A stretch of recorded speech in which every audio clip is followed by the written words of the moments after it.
If you've been in the Fire Emblem community for a while, you've probably heard the term Jagen thrown around a lot. Coined after the Arcanea character of the same name, Jagen refers to an archetype of unit, usually an older mentor, that are immediately powerful pre-promotes at their early join time, and tend to, but don't always, fall off later in the game. You might have also heard that Fates, or Conquest specifically, doesn't have a Jagen, or even that Jagen is Corrin's Dragonstone. This is funny, so no points against that, and I'm not here to argue semantic definitions of this fan-made term, but if it's helpful for you to think of units this way, you might want to know that there is absolutely a unit that falls under these criteria. He is a pre-promote, he does join early, and he is immediately uniquely powerful. Only differences are he isn't old and he doesn't have slow XP gain. Naturally, I am referring to Jakob, Corrin's humble servant, and possibly the most unique incarnation of this style of unit in the series. Hello! Welcome back. Today we're talking about Jakob, one of the earliest joiners in Conquest, sometimes. And I'm joined by Septi for this. Hello, it's me. Jakob is a unit that I feel is kind of misunderstood by a lot of players. Both players who really like him and those that really hate him. You know who you are. So I felt that it was worth talking about him here to once again go over our guidelines. This is not a meta-analysis. For some context, Septi and I have very different playstyles for this game, and as such we value Jakob's traits a different amount. But it's not about how much we value him, it's about what he does. And we're both in agreement that Jakob can pull off some pretty nutty stuff while he's around, so that's what this analysis is going to focus on. And to turn everything out, we're playing on the highest difficulty without resources the average player may not have access to, and we're not turtling. And relevantly for Jakob, we're using him alongside a full team. That might sound kind of bad for the way that we're going to be talking about him, but as you'll see, it actually doesn't really matter all that much. Jakob's going to be kind of underleveled, or at least on par level in a lot of these combat forecasts that we're going to be showing, so that's going to show off that you really don't need to invest super heavily in Jakob or like solo the whole game with him for him to pull in a lot of work. He just kind of does that. And yeah, I think that's everything we needed to get out of the way. So looking at Jakob's join situation, he can join, well, he joins in chapter 2 if you have a female Corrin in the Branch of Fate, which is before the real meat of Conquest starts, and he's able to get some levels there, and then he briefly leaves, and then he rejoins in chapter 6. Even by chapter 6 standards, these stats are completely fine. So regardless of whether you had male or female Corrin for Branch of Fate, no matter what Jakob shows up at, he's fine. Which is nice. It does make it a little bit complicated because you don't necessarily know how much EXP he has going into Branch of Fate, or if he even exists, but I think we're just gonna assume that he exists for the purpose of, fairly analyzing him. His bases are actually really good for a level 1 unit, and the reason for that is he is in a promoted class. He has a unique leveling situation where he levels like an unpromoted unit despite being in Butler, and so his XP growth will be the same as the rest of your units, but he does show them up in some respects at base, which is pretty nice. That's balanced out somewhat by his slightly below average growths. He doesn't have any growth above 55%, and the growths that he does have that are high are mostly skill and luck, which mostly factor into hit rates, and speed, which is mostly coming from Butler. He also doesn't have any really, bad growth either, aside from the magic being kind of whatever, which is at least nice that he doesn't excel at anything, but his goal early game is just kind of to be a big ball of stats, so at least he's well-rounded. Yeah, for sure. He also has a pretty decent support kit in notably his power-up stats and his personal skill. His power-up, he gives 2 strength, 2 skill, and 1 speed. The skill, it's going to vary how much you value that, but the strength and speed is pretty good. Unfortunately, Butler's power-up stats aren't optimized for a physical attacker, which is what his power-up stats are kind of leaning towards, because it gives magic, speed, and luck, and mostly just the speed is going to factor into that, but it is pretty feasible to reclass him into something like Grade Knight, and then he's going to be giving, super optimized physical power-up stats and skill sometimes. Yeah, and at least the speed comes pretty early at B. It's not as good as Felicia's speed at C, but it's still really fast, especially with how quickly Corrin can build support with him. So even for a magical pair-up, the fact that he's giving that 1 extra point of speed is still nice enough. Yeah, for sure. And he does make a very good power bot for Corrin specifically because his personal skill makes him give 15 avoid and -3 damage taken to Corrin. And that's really useful in especially the early game where Corrin with the Yato can like really steamroll a lot of maps, especially Chapter 7. And so the strength at C and the speed at B really come into play at that point. His personal skill isn't as good as Felicia's, because Avoid is kind of whatever, but the extra bulk is really nice, for sure. Yeah, Corrin is functionally indestructible with a Jacob pair-up, and it's really strong what they can do early game. So even though the Avoid's whatever, and like, sometimes it can even be a little bit annoying if you're trying to set up Silas, -3 damage taken is absurd early on. His tag team bonuses are whatever. They're not consequential. +5 dodge at B is pretty much the only thing that matters here. He also gives 5 more at S, but that's gonna come online a lot later. And crit is mostly nothing. Yeah, more relevant is that he can apply Gentium in tag team than his tag team bonuses. They're completely whatever. Yeah, Jacob gets the unpromoted Troubadour skills right at base, and Gentium combined with the evasive partner means standing next to Corrin gives Corrin -5 damage taken, which is a lot. That's a lot of bulk to give an already kind of bulky unit. Yeah, especially a unit who can equip the Dragonstone, and then you start running into 0 damage issues because she gets too bulky. But having so many options to just modulate Corrin bulk between Yato and Dragonstone and Jacob pair up or adjacency lets you basically just pick whatever amount of damage you want Corrin to take. And I feel that just looking at these base stats with Butler on top of it doesn't give us an amazing idea of what Jacob's kind of leaning towards with his stats, since the majority of these stats are coming from his class. So we can have a look at his personal stats to see what he's more built for, and we can see he has obviously a lot of skill and luck. That's pretty consistent. And he has a 4 strength base, which is pretty good for a level 1 unit. And his other stats like speed and defense aren't as good, but they are still existent. It's fine. Yeah, like Arthur, who is a unit who is pretty min-maxed into like strength and skill, despite being 6 levels higher than him, has 1 more personal strength and the same personal skill. Like, for a level 1 unit, at least the offensive bases are absolutely standout. His really high soft stats are maybe relevant. The luck that he has is really high. It's pretty impressive how much luck he has. That makes him one of the most reliable units in the early game, especially because he's using daggers, which are the most accurate weapon type. Honestly, his reliability never stops being good. Hit is one of the harder stats to fix in this game. It still is fixable because it's Fates, but you have less sources of hit than you do like speed from like common pair-ups like Kaze or something, or like Charlotte. Not a lot of pair-ups are super optimized for hit because you don't get that much hit from just the raw skill and luck stats, but Jacob has so much skill and luck that it is very spectacular. And the luck's especially nice because, like, Oni chieftains are frequently so bulky that bronze weapons don't quite cut it, but then their clubs have 5 crit.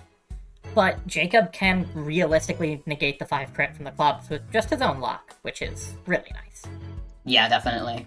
Jacob does not always join you in the early game. That's going to be dependent on Corrin's gender, but if you pick a male Corrin, Jacob will end up rejoining at chapter 16, and he gets 12 auto levels, so he'll join as a level 13 unit, which is 2 levels away from getting the level 15 skill Tonebreaker, and his stats do scale to that point, and they're kind of leaning into what we already said with skill and luck, and his other stats are okay. Yeah, they're not amazing at this point. Unfortunately, the auto-leveling isn't super friendly to him because he doesn't get to escape Butler with it, which sort of pushes his growth in a direction that he's not great at, and so he ends up in this weird position. But being able to access level 15 skills so quickly, like Inspiration and stuff, is really valuable. And then these stats aren't even terrible for, like, Flunky Flame Shuriken combat. Yeah, he's a decent flunky. He's not as built for Flame Shuriken as Felicia will be, but he can still do it, and he has the strength to occasionally use like the Steel Shuriken against maybe more resistant enemies like sorcerers, and that'll come up on something like chapter 18 if you deploy him there. So he's not bad. Well, he's kind of bad, but he's not awful. He's not unsalvageable. Yeah, I mean, like, Jacob's, like, fine. He's never gonna be, like, the star of the show, but he always feels worth deploying. Like, yes, he lacks Felicia's, like, nuclear offense with the Flame Shuriken, but he is still pretty bulky for a 1-2 range unit at level 13. So he can, you know, clean up some unpromoted enemies with whatever shuriken he pleases, or just reclass to a support class and just get some really nice skill, and just do nice little support things, even if it's nothing huge, which is still pretty good. Yeah, I would say Jakob too, the late joining Jakob, is more geared towards support. He can do both, but that's the direction I'd take him to help him at least excel at a role, I'd say. Now, as for Jakob's class access, Jakob unfortunately has the Benny issue, where his heart seal and only friendship options are the same. He can reclass into Cavalier through befriending Silas, befriending Gunter, or with a heart seal. And Cavalier is pretty good for him, but I do kind of miss the ability to pick up other skills from other classes, since Jakob is a unit who would definitely benefit from that, since he picks up promoted skills really quickly with his fast experience gain. He doesn't get as much opportunity to play around with that, but the classes he has are still pretty good. Cavalier is, up until like around chapter 16 and 17 when it suddenly becomes not, it's one of the best classes for the early game, especially for a unit like Jakob who has such good bases. The fact that he can just become a Cavalier through usually the heart seal, but hypothetically a friendship seal if you really rushed it and like did a paralog or something. Just being able to access a Cavalier with that many stats early game is like really good, even if it doesn't scale as well to late game. And it's unfortunate that he can't pick up any promoted skills, but also, like, I get why the devs made him that way, you know? Yeah, it's good balancing, unfortunately. If only he was more broken. But yeah, I actually am kind of a fan of Silas' friendship for Jakob, since you can get that built by chapter 10, which is the chapter that I think Paladin Jakob or Great Knight Jakob is really appreciated, with his high movement and his high bases. Gunter is not going to come into play. You're not going to build Gunter friendship with Jakob. I mean, unless you want to put Gunter into Butler or something, that's kind of the only use case. You can build the Silas support before chapter 10. It's going to come down to whether you value the seal economy or his weapon ranks more. He's still pretty good, even with E-rank weapons, but access to, like, javelins and hand axes is a big deal for him. Yeah, that's really important for taking down the ninjas on that chapter and, like, the following 2 chapters. And his base class Troubadour is also pretty nice for him. I think Butler is one of the better physical classes they could have given him, because 1-2 range daggers are the best physical weapon type, because they can counterattack anything that isn't a Spy Shuriken or Spy Zumi enemy on chapter 25. And it also gives him lots of neat support tools. Like if he reclasses into Strategist, he can pick up Rally Resistance and Inspiration. Rally Resistance is kind of whatever, but Inspiration is really, really good. It's basically Jontium on steroids.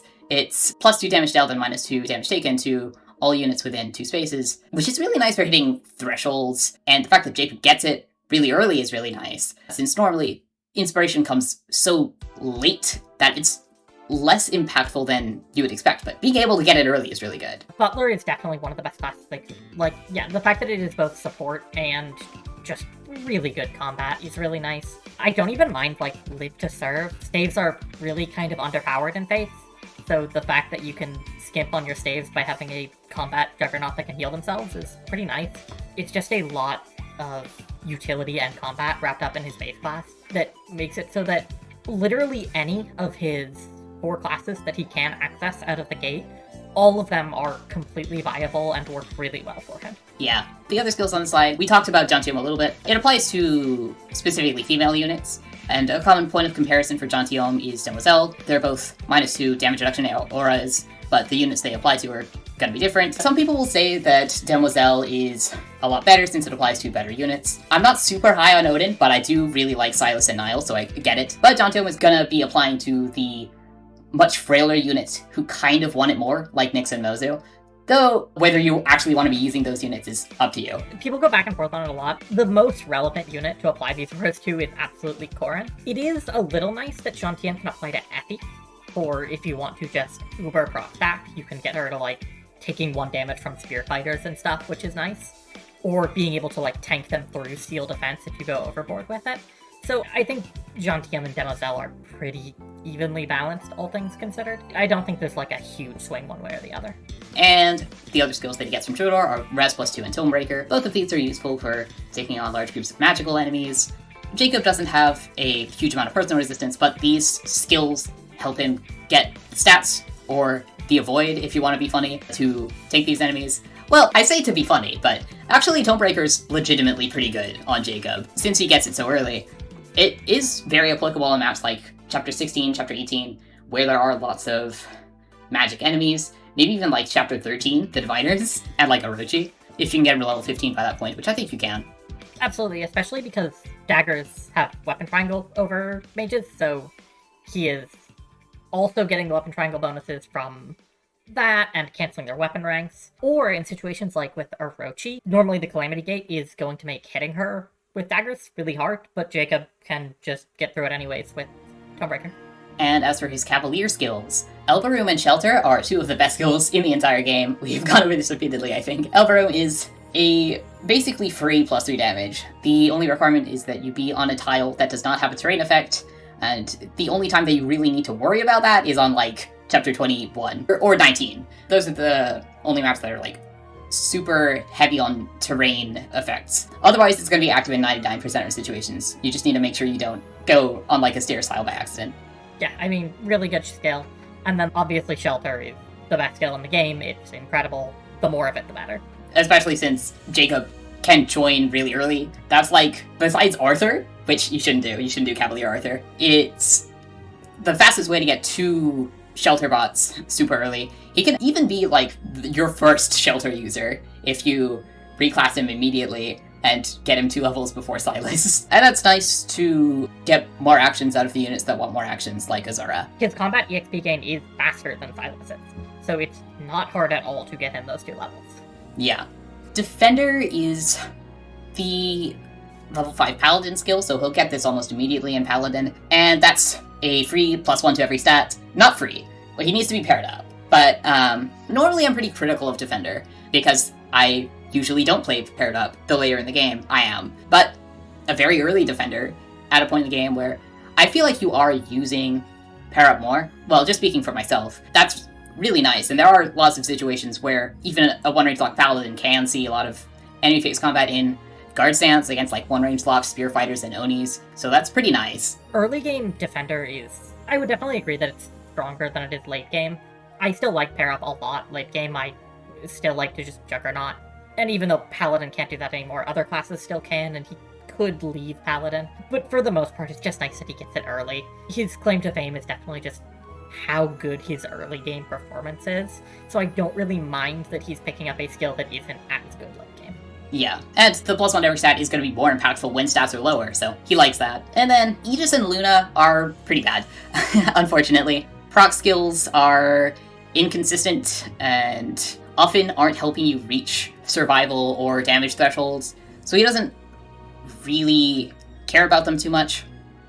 Armored Blow it's interesting. I'm a bit lower on it than I used to be for Jakob, but it can be nice. He gets it at level 15 in Great Knight, and it's -10 physical damage on player phase. And the reason I'm not as high on it as I used to be, as in practice, I feel like Great Knight Jakob is mostly going to be killing with dual strikes as opposed to doubling. So he's often not going to be taking the counterattack anyways. But if you just want to like chip an enemy down for another unit to take the kill, then that works fine. Armored Blow is not the best skill in the game, but Jakob is the unit that gets the most out of it since he gets it at such an early point in the game. I do like doubling things with him in Great Knight, but also a lot of the time, once you get past like level 15 at the point where you have Armored Blow, a big appeal of Great Knight is the access to the effective weapons, and if you're using an effective weapon, you're also not taking a counterattack. So it's not fantastic. It is nice that he gets access to it when no one else really does, but it's not great. It's kind of sad that his Heartsteel class he's going into more for the unpromoted skills than the promoted ones, given his unique leveling gimmick, but he still does get a lot out of those unpromoted skills, so that's alright. And then, Sefti, you wanted to talk about the comparison between Paladin and Great Knight here. Yeah, I know a lot of people just sort of default to Paladin with him.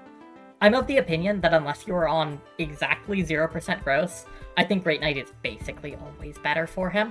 But it's not at all one-sided towards Paladin like people think it is.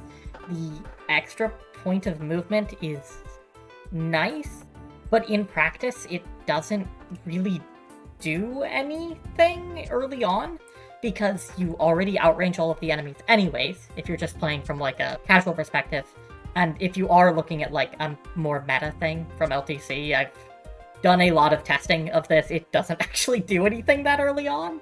And then meanwhile, Great Knight gets every weapon type. It gets much more strength and defense. Its stats are just really, really good across the board.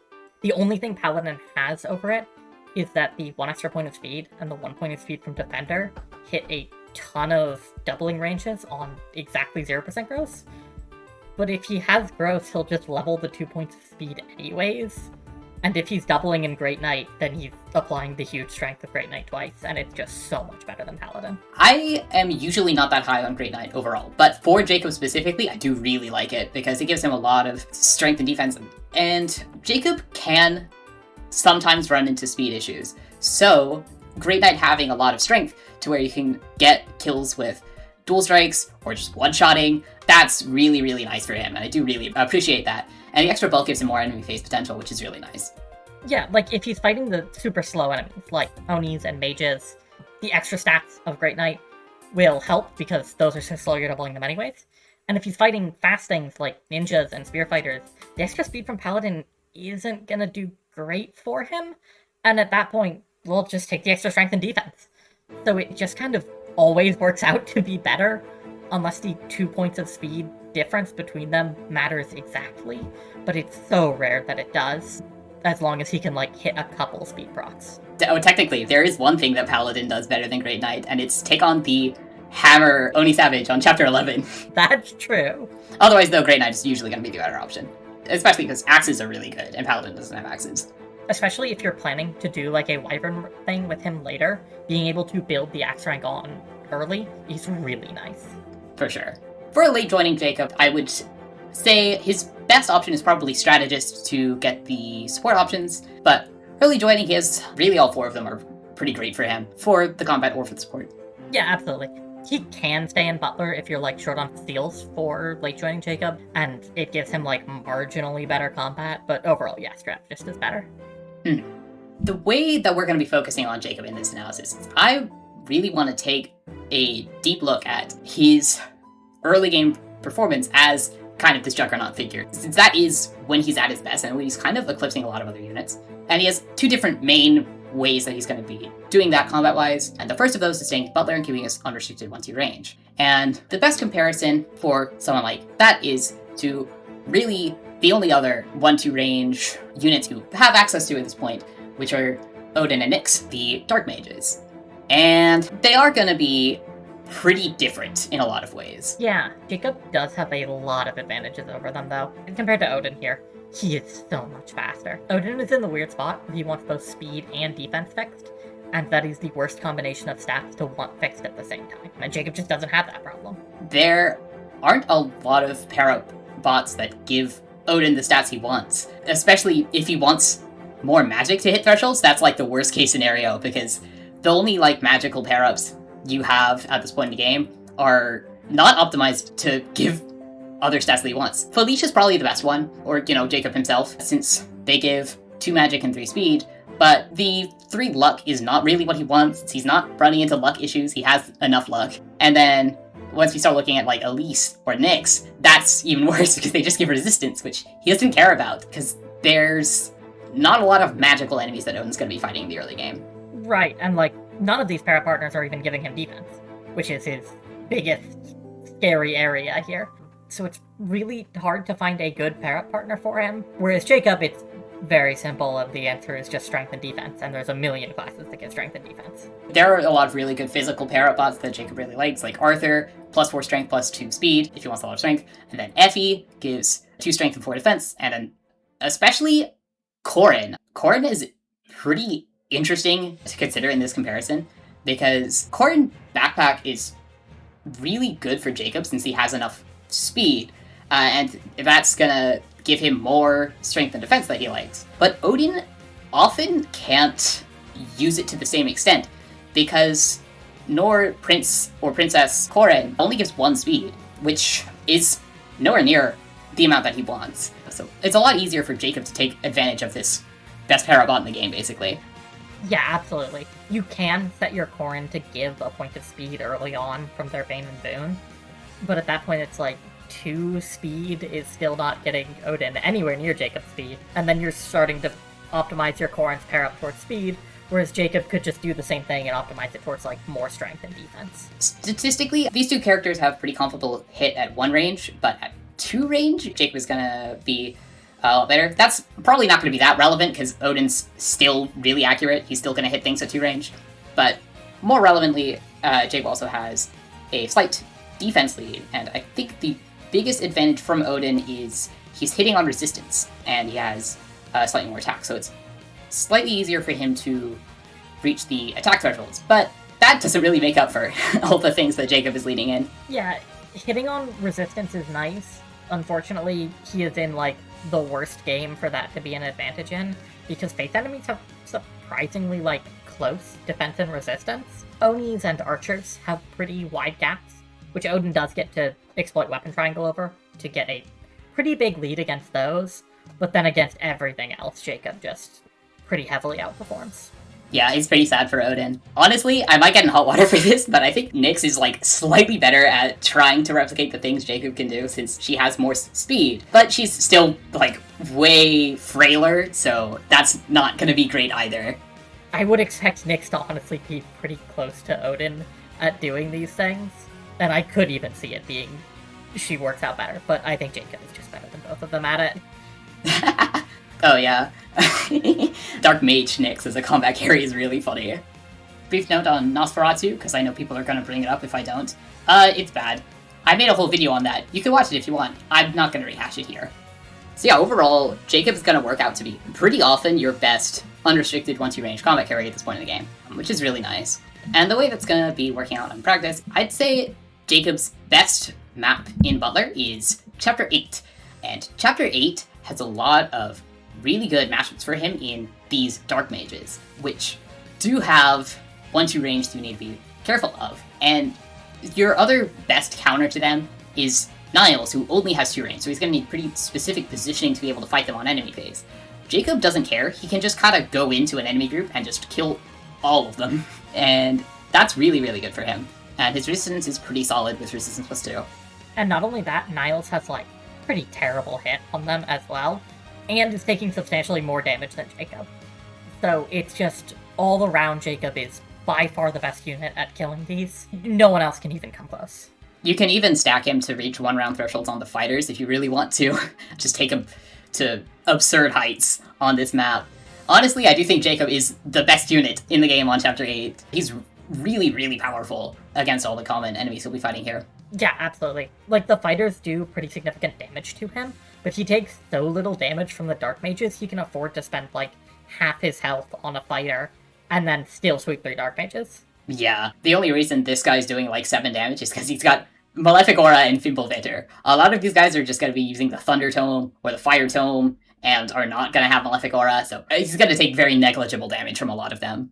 His performance in Chapter 8 is just completely dominant. Like, even Corrin can't even come close to what Jakob does in Chapter 8. Absolutely. I think especially in the early days of Conquest, a lot of players were really insistent on giving Jakob a ton of resources to let him carry your playthrough, like a Heart Seal and a Chord Marriage, but as you can see, he doesn't really need any of that. He can kind of just do it at base in Butler, which is really nice for him. And another point where Jakob really stands out is at the starting formation in Chapter 9, and also the map of Chapter 9, but specifically the point that I'm really impressed by is the starting formation in Chapter 9 is really tough because there's like 5 different units with linked AI with each other that a lot of your units are going to have to take more than 1 round of combat against them because they're going to attack from a favorable position on enemy phase at first. You can't, it's not like the late game where you can just sweep in there with a whole group of high move units. You don't have that at this point. And so Jakob doesn't run into one of my main criticisms of Jargonani, where player phasing can give you better positioning against them. You can't player phase these guys. It doesn't work. So Jakob gets this completely unique niche where he can take on this enemy formation on his own that basically no other unit can. Yeah, the only other unit who can really even try is like an extremely stacked up Thyla. These spear fighters have such an annoying combination of speed and bulk that makes them so difficult to kill. They are some of the hardest enemies in the game to one round, and Jakob is one of the few units who can pull it off reasonably. Yeah. And so I think Jakob in Butler honestly has this really unique ability to exist at a point in the game where Juggernauts are uniquely powerful, where they can do things that you can't otherwise. Yeah, because if you want to take on these Spear Fighters, they have steel defense, you need to one-round them on the counter. That stays true of Juggernauts throughout the whole game, where they work if you are one-rounding and don't if you are not. And so if you want to Juggernaut, you have to be one-rounding. These Spear Fighters just make it a huge pain by being so much bulkier than every other enemy that you can, like, try to Juggernaut through in the game. Because the late game enemies are nowhere near as bulky as these guys. Your units don't have nearly as many stats early, so Jakob being in this promoted class, having all these high bases, really works in his favor at this point. And he does need the unrestricted 1-2 range for this, because there are also archers in that group that you're not going to be able to counterattack with someone like Silas. And not being able to counterattack means you're going to be building less guard gauge, which is pretty relevant for survivability. Jakob, after he, kills one enemy on player phase, he'll have the guard gauge to where he only needs to live 2 attacks, which is really trivial for him. Yeah, absolutely. He can do this in Paladin as well. You just leave the archers alive and you just deal with them later. It's obviously much cleaner in Butler, where he can just kill everything, but it's not as bad to leave the archers alive as it is to leave the spear fighters alive. He's so bulky that he can survive even missing out on the tiny bit of extra guard gauge, but it's definitely much better to get the guard gauge. Even though Paladin has slightly higher bulk, the bulk's going to work out better because of the gauge. So yeah, overall, even though unrestricted 1-2 range isn't as relevant in the early game as it can be later on, there are still definitely situations where it really shines, and so Jakob being pretty much your only access to that that's, good, is really, really nice. There's no way Odin is going to be able to do any of this. It's pretty much just completely unique to Jakob, unless you've done something ridiculous like Treehouse spam to get someone a class via Corrin or something. So that's Jakob's lower investment early game option, but if you want to give him a seal, then he also does perform pretty well in either Paladin or Great Knight. For comparison, the other Cavalier that you get early is Silas, and Silas is generally considered one of the best early game units, and yet Jakob, he beats or ties Silas in every stat. Yeah, the only stat that Silas can, argue a lead is in defense, where his personal skill gives more defensive amp than Jakob's defender does, and that is the only stat that he gets any edge over Jakob in. Mm-hmm. And this is in Paladin, which we already talked about, is not Jakob's better option most of the time. If he was in Great Knight, this would be even more overblown. You wouldn't even have the defense advantage anymore. Jakob would have that clearly in the bag, too. Silas is, at the very least, free, and that's his biggest advantage. I think that still gives him a pretty decent argument over him in some contexts, but statistically it is not close. Silas being a lot cheaper to get to this point than Jakob is really nice, and I do think Silas is probably maybe the better unit overall. It's close, because he does come at a higher level for free, he doesn't need the Heart Seal to get into this position, he has more options to get out of this position once Cavalier starts falling off. But if you're just looking for someone to be really powerful in the early game, Jakob's stats are just completely unreplicatable. Silas can end up doing everything Jakob can by stacking up to Jakob's level, but it's a lot more work just to save a little bit of resources. If you're willing to spend the resources, the early game is the hardest part of Conquest anyways, so if you're just looking for a good unit to get you through early game, Jakob's just amazing at it. Ooh, that's funny. I didn't expect to hear that take. I consider the early game the easiest part of Conquest, to be honest. But that might come down to our different playstyles. Yeah. And yeah, I'd say one of the biggest issues of Silas here is sometimes he really needs Vow of Friendship to hit thresholds, and that can be pretty inconvenient because the enemies can miss their attacks against Corrin, and then Silas won't have the stats that he needs, but Jakob doesn't need to worry about that. He is always consistently at a high level of performance. Yeah, it just comes down to whether you would rather have the Heart Seal for someone else, or be able to just ignore setting up Vow of Friendship. If you're willing to put in the work to set up Vow of Friendship, the fact that they basically do the same thing, but Silas does it cheaper, is a lead for Silas, but Vow of Friendship can be a pain to set up sometimes, and I can absolutely see why someone would want to just ignore that, and just take the unit who has all the stats out the gate. If the early Heart Seal is a contested resource in your playthrough, which it probably is, there's a solid chance that it's not worth using it on Jakob, since I'd say he's only around maybe the 5th best user of it. It's definitely a side grade to Butler. There are a lot of things Butler does better, especially on chapters 8 and 9, and Butler Jakob is a lot less replicable than Paladin or Great Knight. But Cavalier is still really, really good for Jakob, and he can do some pretty unique things in it. Like, for example, he can reach the 1-round threshold against the boss of Chapter 8, Kilma, at base on 0% growths. He just kind of does it. He just walks up and you hit end turn and Kilma dies on him. This is a comparison that has leveled Jakob to a point, but if you haven't done that, just give him like a strength and speed tonic, and he still just hits the 1-round threshold with the speed from Defender, the strength from Elbow Room, stuff like that, the Arthur pair up.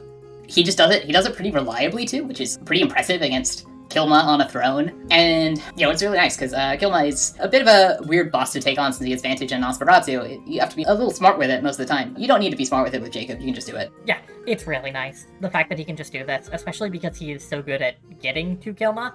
If he's in Paladin, nothing on the map threatens him. He can just walk over there and do it. He's pretty good against Kilma and Butler as well. It's a lot harder to 1-round because he doesn't have just the monstrous attack of the horse classes. But he can just do it over like 2 turns because the bulk of Butler is so good that Kilma's Nos doesn't really threaten him. So it does end up coming down to like, do you want to go faster with him by having more move and being able to 1-round? Or would you rather the ease of use of the fact that Butler just 1-2 ranges everything and also never dies? But like, the fact that he is both the best at going fast and ease of use is pretty crazy. It's pretty nutty. And probably the best point for a Cav Jakob is going to be Chapter 10, where the high movement is really appreciated if you want to reach Takumi early, so he doesn't breath the Dragonbane, or just, for positioning, because Chapter 10 is a big map. You often want to be in a lot of places at the same time, especially if you're someone like Jakob, who has so many stats in all the places that he wants. He could kind of just be everywhere and do everything. And this is a situation where not having 1-2 range is not that big of a detriment, because there are a lot of spear fighters in Oni, so you can just enemy hits at 1 range. And even like the ninjas, I think Cavalier Jakob honestly has better matchups against them than Butler, since Butler is not going to have as much strength, so it's not going to be able to one-shot, and it's often not going to be able to double either. But, Great Knight Jakob has a ludicrous amount of strength to where he can just one-shot them with the javelin or the hand axe, and that's really good. Anything that's like fast, like the Pegasi or the ninjas, he can just one-shot, and anything that's slow, he can still reach the doubling threshold on, because even though he's not amazingly quick, neither are the Onis, so he can just double them. And then he has full weapon triangle control to add to his already amazing bulk. And the ninjas double him, but do they really? They're just gonna get one shot before they can. And Jakob, well, his accuracy is not great, but most units' accuracy is not great against this guy. And Jakob has a lot of skill and luck, so that is going to be better than, Silas or Effie. That's better than they can do. And, 81% is not bad. And if you're maybe in attack stance with Corrin, you can get that to 100% pretty easily. Or even just apply Heartseeker. And even if he does miss, the consequences for him missing are going to be so much less than any other unit, because he has so much defense. He is completely fine to miss an attack and take a little bit of extra damage, which is not something that someone like Odin can afford. So yeah, I really appreciate Great Knight or Paladin, but mostly Great Knight's really high strength, because I do really appreciate that one-shotting or dual-striking niche in the early game. It is one of the more powerful ways to use this unit. And it's even to the point where if he gets debuffed, if you just give him a strength tonic, he can still one-shot them, which is awesome, actually. His combat is just so overwhelming at this point in the game. And you can, with enough effort, get other units to that point. Jakob just does it. He's basically just a super juiced up Silas, and if you know Silas, you know that's pretty good. So Jakob is overwhelmingly powerful in the early game. Most units can't really stand up to it. There are a couple that kind of come close, but things kind of flip on their head a little bit as the game progresses, and I find it's a bit harder because Jakob is carried by his promoted stats. Once other units start promoting and getting their promotion bonuses that Jakob does not get, they can start leading on him pretty effectively. But there are ways that Jakob can retain some semblance of usage later on. So to take a look at that, we can have a look at his marriage options, and most notably Wyvern, which he can get 3 different ways, but the fastest is through Elise, who shares the same base class in Troubadour with Jakob. So instead, she passes her Heartseal, which is Wyvern. And Wyvern Rider is a really good class for Jakob, because it's essentially like Great Knight, but flies. And it keeps his really good weapon rank in Great Knight if he's been building that, and gives him a lot of really powerful skills. Strength plus 2 is a very nice damage stack. Lunge is nice for positioning. Bradley defense can be pretty good for a support Jacob. If you want to build that, though, I think he has better options for Bradley's if you're doing that kind of build. And then, most notably, is Trample from Malignite, which is plus 5 damage against unmounted enemies. And that's a skill that is really, really powerful and balanced around the fact that it is so late. But Jacob gets it really early at level 15, which helps him retain his really high damage. Mounts almost never exist in Conquest, but they are even rarer right at the point where he is learning Trample. The chapter where he is likely to learn it, unfortunately, has a ton of mounts, chapter 13, but then after that, there's basically no mounts in the entire game for a while. There's some paladins in chapter 18, but the vast majority of chapters just don't include mounted enemies, so Trample is plus 5 damage pretty much all the time. And though Jacob's magic isn't huge, it is still existent, which is more than you can say for a lot of other units. So with Trample and possibly Elbow Room, he can have a pretty high damage stack with tomes and be actually a pretty serviceable magic user for a while, especially if you've trained his up axe rank enough to use the bolt axe. Yeah, absolutely. Fates is a game where more of your stats come from what you apply than your actual stats. So he's good at applying things to his magic, even if he doesn't have a lot initially. And with the high might of the bolt axe, or just in situations where you're fighting like Onis or things with low res, he can absolutely do a completely fine job at doing magical combat, which the majority of Wyverns really can't. Yeah, the choice between Wyvern Lord and Malignite is mostly in favor of Malignite because of that magic access, but Wyvern Lord has better physical stats, which is nice if you're leaning towards using him as a physical attacker. Overall, I think it's fairly even as a choice for him. Yeah, the big thing that Wyvern Lord gets to keep is access to lances for the Beast Killer. But since we're evaluating him assuming you have a full team, you don't have a huge amount of Beast Killers. If you have someone else to take advantage of the Beast Killer, I'd pretty much always rather Malig. But the Beast Killer is really strong, especially because of chapters like Chapter 19. Having access to that is sometimes worth it over Magic. So if you have no one else to do it, absolutely just throw Jacob in there, have him use it. Especially since Jacob has a lot of accuracy. He's really built for skill and luck. So those dodgy Kitsune are not much of an issue for him, which is pretty good. He can't get Wyvern super early, but he can still get pretty quick since Elise joins in Chapter 7. So you can have that support built by Chapter 12, I think, which is actually a really good time to start being a Wyvern, because I think there's a good number of maps after that point where flight is really heavily valued. 12, 13, 14, 16, it's really good. Especially nice that you can get it right before Chapter 12, because you can't deploy Elise in Chapter 12, which is a struggle that a lot of units have with trying to get married to Elise. That since Jacob is one of the few units to exist in Chapter 7, he can bypass that. Though, of course, you can also get it from Corrin, it's just Corrin is a thing. Yeah, I mean, Corrin is obviously very good for Jacob, but Corrin is really difficult to evaluate since Corrin Mage is the most contested resource in the game. Yeah, the unit that fixes all of your flaws and gives you any class you want is a little bit. Mm-hmm. Yeah. And statistically, we can go ahead and pair a Wyvern Jacob to another common Wyvern candidate, which is going to be Selena. And unfortunately, Jacob is not looking super hot against her. Selena has +5 leads in speed and defense. They have pretty comparable strength, which is nice. Well, maybe not. Maybe I shouldn't say that. Selena isn't really known for her high strength, but it's something. And Jacob is going to be leading in hit and magic is going to be pretty relevant in some situations, but physically, he can start to fall off at this point. At this point, he's making just trades with other units. In the early game, he was just completely outstatting other units in every area. At this point in the game, he's not. He'll have leads in some areas and lows in other areas, but he's not unusable. I know a lot of people say that he falls off really hard. The fact is that he just becomes a normal unit. He stops being excessively ahead of everyone else like he was in the early game. he's pretty good while his magic stat is still usable.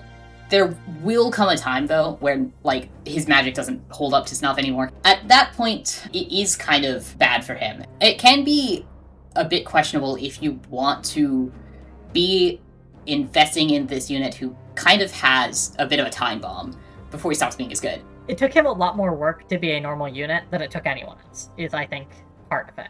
Especially because, like you said, I think it's a considerable ways after this sort of level 20 range. Like, it's not until closer to, like, total level, like, 30, 35 that I think other units start just being clearly better than him. But yeah, he is, at this point, having you using, like, 2 reclasses and a marriage to do what other units just do. To be honest, it's pretty sad, like, getting this unit online arguably at the point that he's stops being good. I think this is an issue I ran into in my Nick series where I finished building Jacob's marriage at already the point where other units were just starting to look better than him. So it's pretty unfortunate if you aren't, like, really focusing on him. He's definitely got some issues at this point. I do think they get overblown a lot, but he's definitely no longer special, and is, in fact, like, a little ways behind other people at this point in the game. He can also go back into Butler after getting useful skills from his Heart Seal or his marriages, and that can be alright for him, since physical 1-2 range is gonna be using his higher offensive stats, so that can be another long-term combat option for him. But it's often gonna not be as powerful as someone like Kaze or Silas in that role. Yeah, he's definitely held back by the fact that all of the really strong skills that he has access to, like Elbow Room, Strength +2, Trample, are pretty much exclusively just providing him with more damage.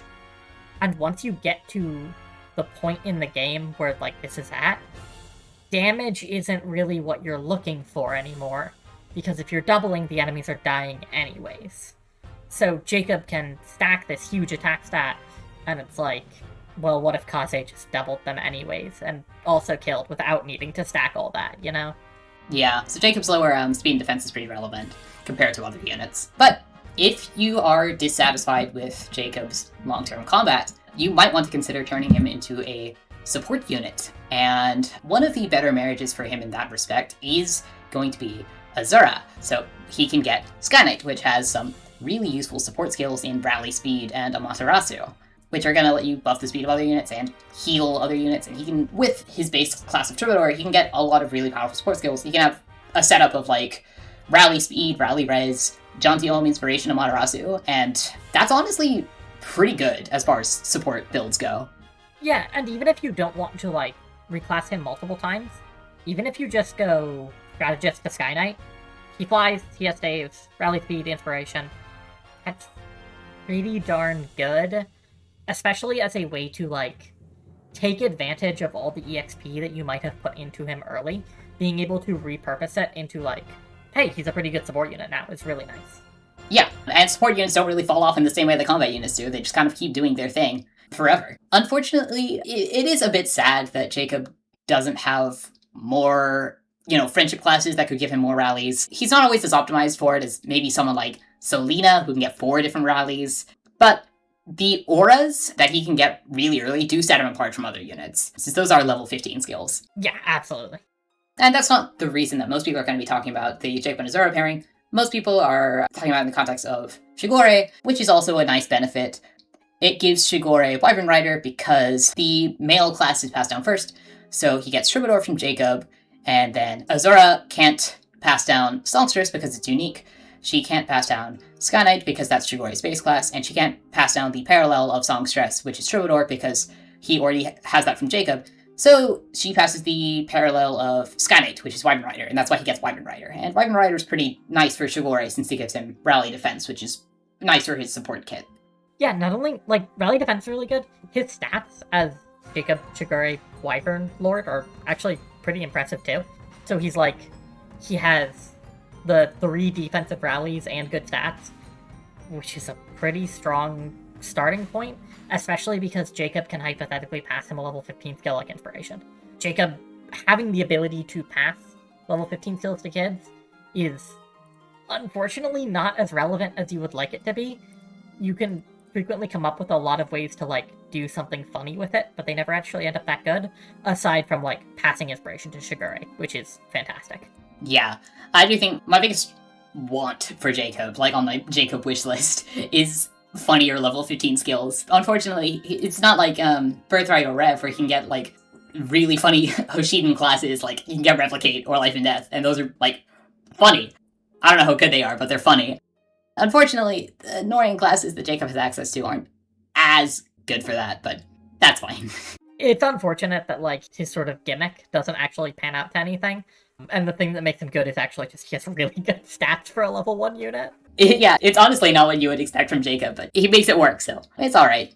And then the last thing I wanted to talk about, this one's just for me, this one's not optimal or anything, is a Fighter, which you can get from Charlotte. The reason I think Fighter is funny for Jakob is it gives him a lot of strength. He can get Axe Fair for Berserker. That works into his high strength damage stack build, and that helps him keep reaching like one-shot or dual strike thresholds, which is the thing that I already really liked from his Great Knight performance, and this just lets him do it more. Unfortunately, Charlotte is kind of a late joiner, so he can't get it as early as he would like. I'm probably having my judgment clouded slightly by the fact that I've done this through Corrin Management before, so having that early was really funny, but we're not considering Corrin here, so it's a bit worse to get it later, but it is still pretty funny. And Rally Strength is also pretty good if you want to tie that into a support kit.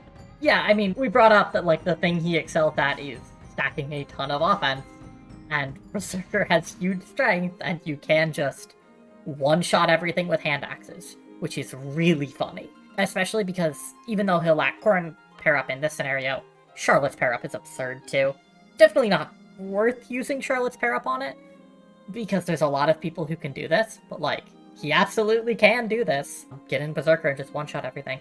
He also actually has a really impressive HP stat, so it's funny having a unit in Fates with a real, like, total HP stat when you get him out of, like, the magic classes and into something with HP, like Berserker. Yeah, so if you're tired of using Jakob optimally, use him like this, and you can put in a surprising amount of work, which is quite humorous. Jakob overall is a unit who really excels for the part of the game that he's especially good at. And that's, like, at a point where a lot of your other units are kind of just flunkies.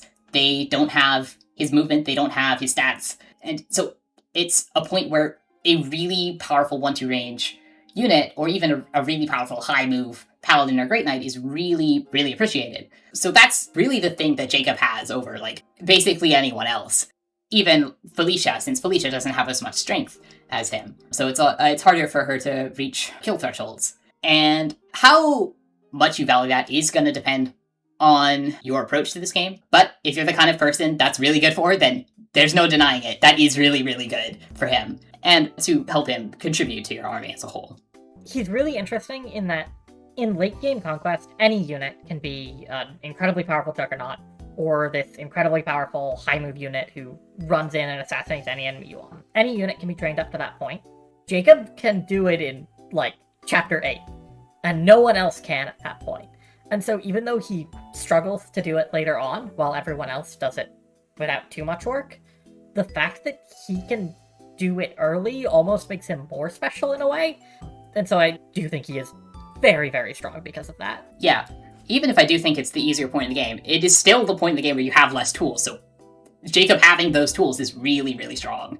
And in a sense, it kind of doesn't matter that he doesn't scale as well, because he still has this stretch that he really excels at. Right, like, what's the functional difference between spending 10 chapters to train up some unit, and then have 10 chapters where they're crazy strong, versus Jakob having 10 chapters where he's crazy strong and then kind of falling off? Yeah, in a sense, yeah. Like, at the end of the day, they were both a hyper carry for 10 chapters. Yeah, so, Zep, do you want to close this out? Yeah, that's all for Jakob, I guess. Very cool unit. Thanks for having me on here. I really appreciate it. I guess if people want to see my stuff, I don't post very often anymore, but I do have a YouTube channel. You can look at some of my older stuff. I am probably more visible on, like, Bulk's channel. But yeah, thanks for having me on. Yeah, thanks for being here. And yeah, that'll close us out. See you next time.